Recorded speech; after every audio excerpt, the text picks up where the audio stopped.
Hello and welcome to health insight. আজকে আমাদের আলোচনার বিষয় হচ্ছে হার্ট অ্যাটাক।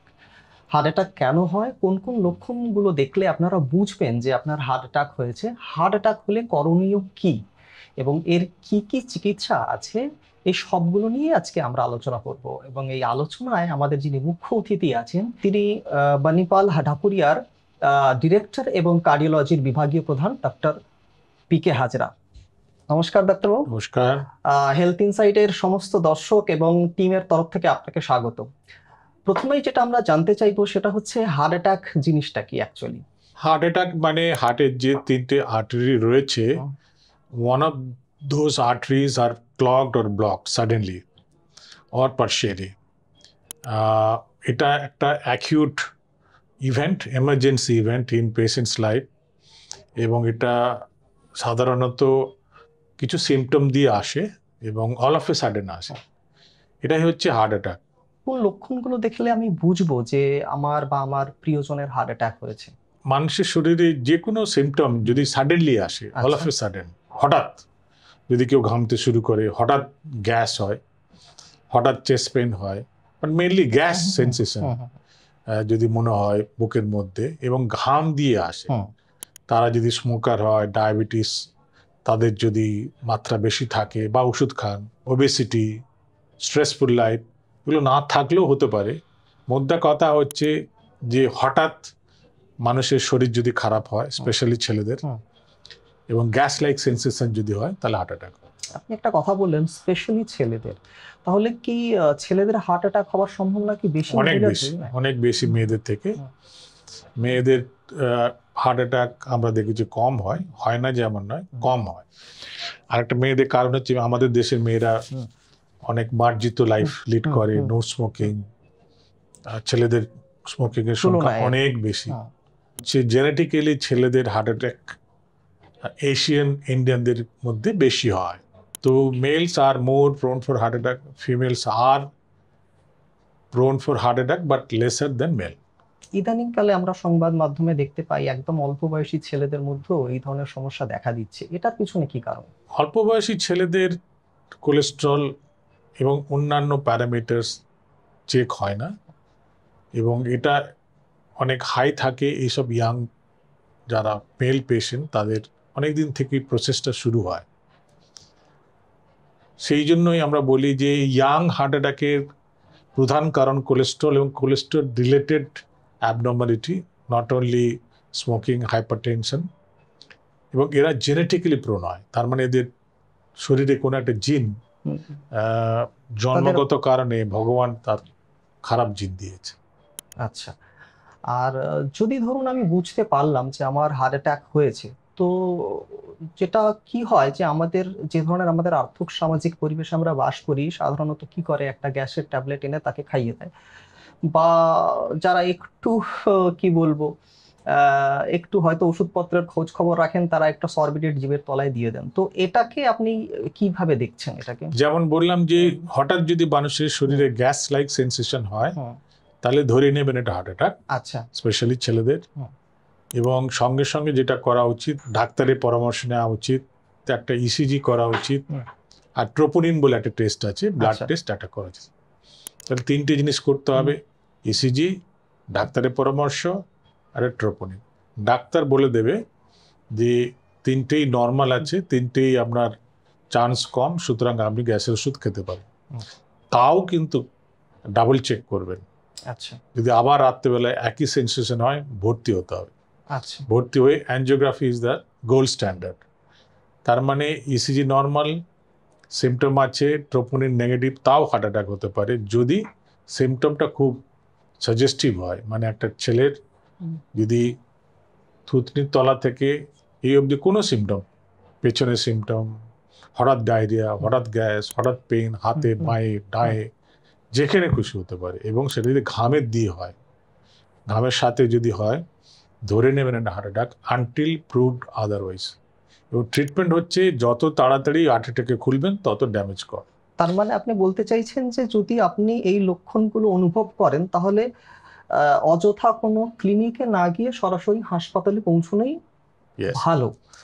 কারণ হসপিটালে আপনার অভিজ্ঞ ডাক্তার রয়েছে, একটা নেগেটিভ হলে অন্য একটা টেস্ট আপনি করতে পারেন, একটা পজিটিভ হলে ইমিডিয়েট অ্যাকশন নিতে পারেন, ইমিডিয়েট আর্টারিটাকে খুলে দিতে হবে। যত তাড়াতাড়ি খুলতে পারবেন তত বেনিফিট। আর খুলতে গিয়ে ওই যে ওয়েটিং যেটা হয়, প্রত্যেক মিনিটে প্রত্যেক সেকেন্ডে মাসেলগুলো ডেড হয়ে যায়। সুতরাং সেই জিনিসটাকে বন্ধ করতে গেলে ওই আর্টারিটাকে আপনাকে তাড়াতাড়ি খুলে দিতে হবে। যেহেতু মানে যত মাসল ডেড হবে সেগুলো তো আর রিকভার করা পসিবল হবে না। হার্টের মাসেল ডেড হয়ে গেলে আপনি যত লেট করবেন মাসল গুলো আরো তত মরতে থাকবে। তো আমাদের যেসব হসপিটালে কার্ডিয়াক ফেসিলিটি রয়েছে সেখানে ওষুধ আমরা প্রয়োগ করি না।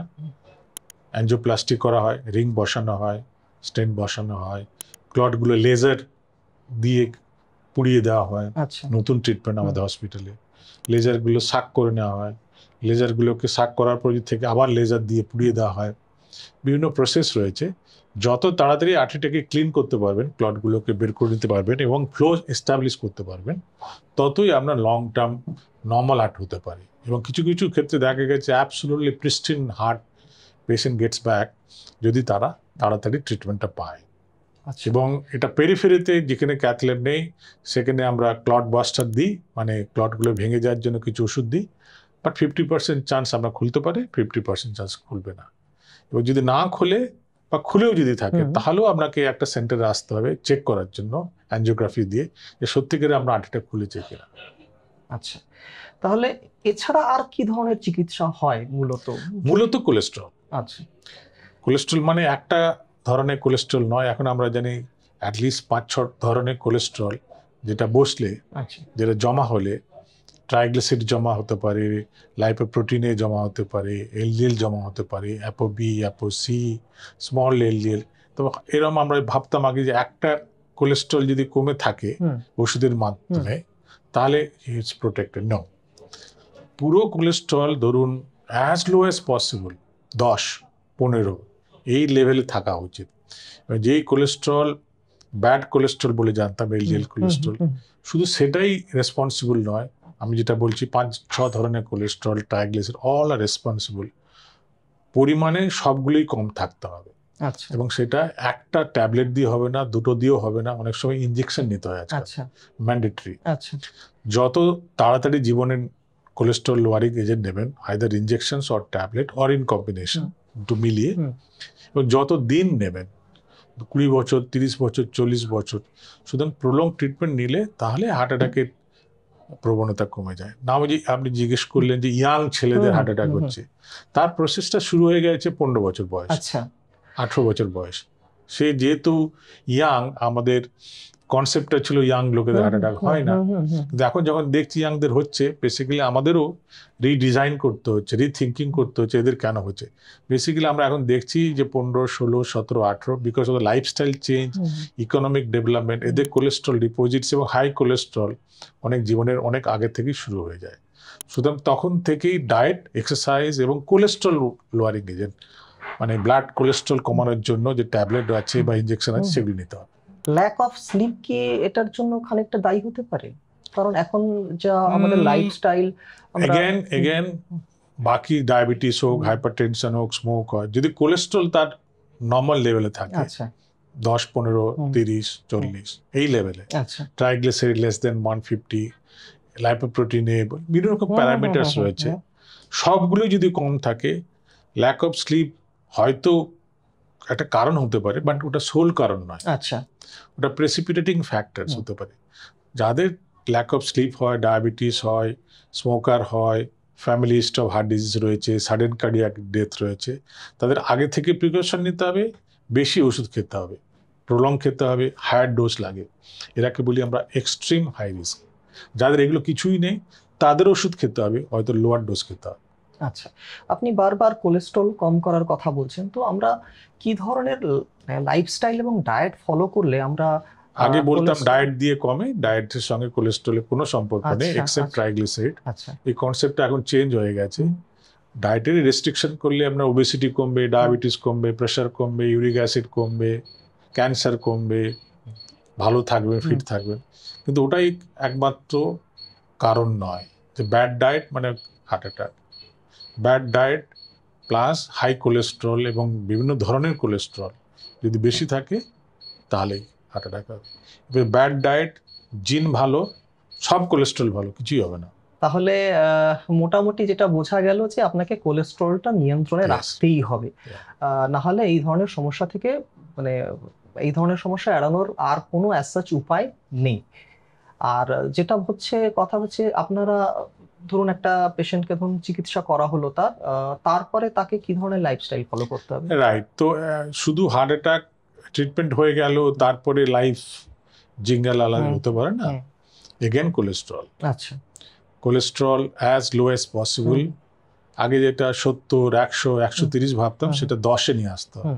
নতুন যে ESC 2000 European Society of Cardiology week back, ওরাও এখন কিন্তু এই কনসেপ্টটা নিয়ে এসছে 70 থেকে 55, 55 থেকে 50, 50 থেকে 40-এ নেমে এসছে। আচ্ছা, তো আমাদের সঙ্গে ইউরোপিয়ানদের একটা difference of 30 milligram LDL cholesterol. আমরা এখন বলছি less than 50 as the guideline, আচ্ছা, গাইডলাইন বলি। তো অত নাম্বার জেনে লাভ নেই, আপনার সিঙ্গেল ডিজিট এলডিএল কোলেস্ট্রল থাকতে হবে, মানে 8, 9, 10, এটা থাকলেই বেশি দিন বেঁচে থাকবে। আচ্ছা, plus stress free life, diabetic control, নতুন ডায়াবেটিসের ড্রাগ, ভ্যাকসিনেশনস, প্রেশার কন্ট্রোল, নতুন ধরনের যেগুলো এক্সারসাইজ বেরিয়েছে, ধরুন এখন লোকে জিমে যেতে পারে না, হোম এক্সারসাইজ, সেগুলো আপনি ইমপ্লিমেন্ট করতে পারেন।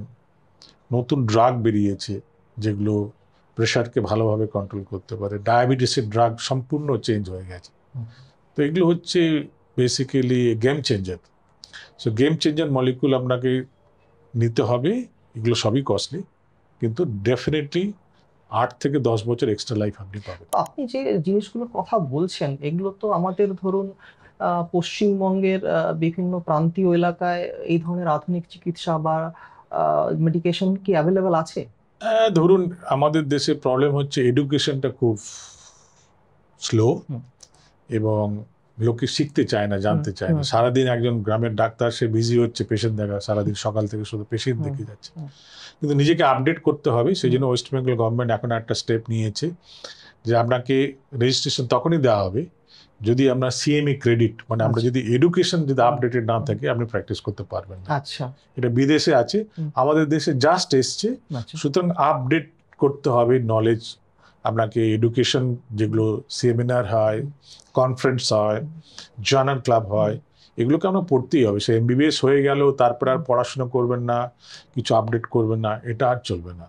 সুতরাং তাকে নলেজ গেইন করতে হবে, তাহলেই নতুন ওষুধগুলো জানতে পারবে। নতুন টেকনিক, টেকনোলজি, ইনোভেশনস এবং নিউ থিঙ্কিং, প্যারাডাইম শিফটিং যেগুলো ওষুধ আছে, গেম চেঞ্জিং মলিকুল আছে, এইভাবেই সম্ভব। পার্কুলেশন মানে transfer of knowledge from people like us to lower level to student level to GP level is possible, but it will take some time. আমরা চেষ্টা করছি আমাদের চ্যানেলের মাধ্যমে, মিডিয়ামের মাধ্যমে এটা সম্ভব, অ্যাওয়ারনেসটা ছড়িয়ে দেওয়ার। তো ধরুন যাদের এইরকম সমস্যা আছে এবং যারা এখনো ঘরে বসে আছেন, চিকিৎসকের কাছে পৌঁছচ্ছেন না, তাদের সম্পর্কে বা তাদের জন্য আপনার কি বার্তা থাকবে? তাদের জন্য একটাই বার্তা যে আমাদের কনসেপ্ট এখন কমপ্লিটলি চেঞ্জড।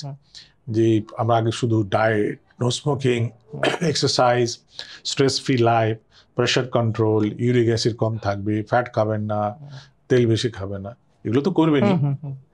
কিন্তু cholesterol check up, health check up এবং LDL cholesterol, VLDL, triglyceride, lipoprotein, সব কোলেস্ট্রল যদি আপনার এস্টিমেট করা যায় এবং তার যদি প্রিকশন নেন, মানে প্রিকশন মানে ট্রিটমেন্ট যদি নেন, again injectable cholesterol vaccine plus oral medicine যদি নেন, এগুলো যদি কমিয়ে রাখেন, আই এম 100% শিওর যে কমিউনিটিতে পৃথিবীতে হার্ট অ্যাটাকের সংখ্যা, স্পেশালি ডায়াবেটিক পপুলেশনে নতুন ওষুধ যদি অ্যাপ্লাই করেন, অ্যাটলিস্ট 50% চান্স কমে যাবে এবং 8 থেকে 10 বছর লাইফ এক্সপেক্টেন্সি বাড়বেই। থ্যাংক ইউ ডাক্তারবাবু, এত সুন্দর একটা আলোচনা উপহার দেওয়ার জন্য।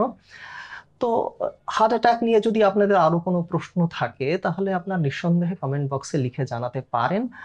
আর যারা এখনো আমাদের চ্যানেলটি সাবস্ক্রাইব করেননি তারা করে রাখতে পারেন, কারণ আমরা এখানে নিয়মিত বিভিন্ন হেলথ রিলেটেড বিষয় নিয়ে আমরা আলোচনা করে থাকি এবং যেগুলো দেখলে আপনারা নিঃসন্দেহে উপকৃত হবেন। আজ এই পর্যন্তই, আবার দেখা হবে অন্য কোনো দিন অন্য কোনো এপিসোডে। নমস্কার।